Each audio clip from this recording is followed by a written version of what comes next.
por fora, estão demonstrando a alegria por fora, mas por dentro a tempestade já está batendo no teu coração. Por dentro o vento já está batendo bem forte no seu coração. E tem gente aqui que ninguém vê, mas já está enfrentando uma chuva, um medo, a incerteza.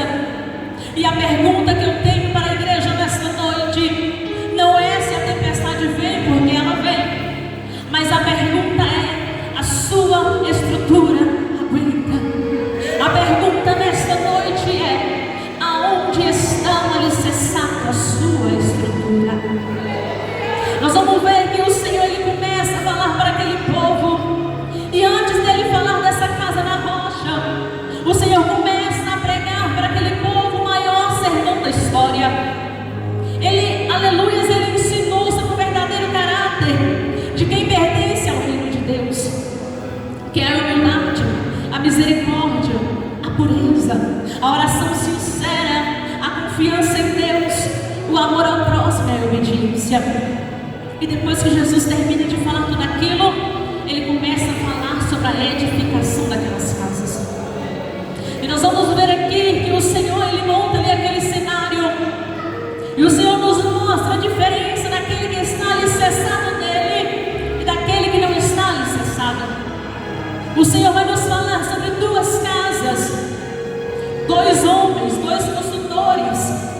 Aquela primeira casa, ela está sendo construída sobre a areia, e enquanto tem outra ali também do lado dela que está construindo na rocha. E talvez aquela casa que estava sendo construída na areia, ela tenha terminado mais rápido. E enquanto aquele construtor que está edificando a sua casa na rocha, ele está passando por um processo, ele está ali enfrentando lutas, dificuldade para edificar aquela casa. E a palavra do Senhor vai nos dizer que de repente veio uma grande tempestade sobre aquele lugar. E algo interessante que nós vamos ver aqui, que a tempestade ela não veio só para aquele homem que estava com a sua casa edificada na areia, ela veio para aquele também que estava com a sua casa edificada na rocha.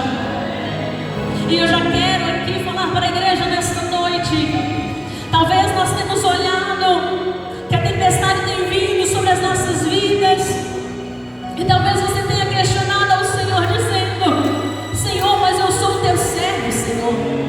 Senhor, eu oro, Senhor, eu busco, Senhor, eu me encho, e a tempestade tem vindo sobre a minha vida. Mas o Senhor está dizendo para você nesta noite, meu irmão, minha irmã, a tempestade vem também para aquele que não ora, para aquele que não busca. A tempestade ela não